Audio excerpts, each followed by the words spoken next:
को दान मोरे कंठ विराजो प्रेम सो दीजो कृष्ण भक्ति को दान। जय जय श्री राधा रमण जय जय नवल किशोर जय गोपी चित चोर प्रभु जय जय माखन चोर। बोलिए श्री बाल कृष्ण लाल की जय, श्री रास बिहारी लाल की जय, श्री कुंज बिहारी लाल की जय। जय जय श्री राधे, जय जय श्री राधे, जय जय श्री राधे।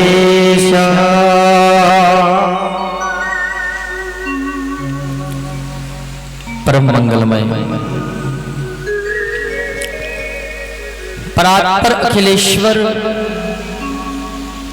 अकारण करुणालय वरुणालय के सागर भगवान श्री बालकृष्ण लाल की वांगमय प्रतिमूर्ति स्वरूप श्रीमद् भागवत महापुराण के चरणारविंद में कोटि कोटि नमन। एवं अवधपति श्री सीताराम भगवान के श्री चरणारविंद में कोटि कोटि नमन। अवधपति श्री सीताराम भगवान के चरणों की सेवा करने वाले श्री हनुमान जी महाराज के चरणारविंद में कोटि कोटि नमन। पूज्यपाद वंदनीय स्मरणीय श्री गुरुदेव जी महाराज के चरणारविंद में नमन। एवं भगवान आशुतोष महादेव साम्य सदाशिव श्री उमा शंकर भगवान के चरणारविंद में नमन। आद्य शक्ति मां परम्परा जगत जननी भगवती मां उमा देवी के चरणारविंद में नमन। जगतपति श्री जगन्नाथ स्वामी जगन्नाथ दादा के चरणारविंद में कोटि कोटि नमन। एवं मंडपस्थ मंचस्थ विराजमान विप्र देवता ब्राह्मण देवताओं के चरणारविंद में नमन। मां शारदा की उपासना करने वाले भक्तवृंद एवं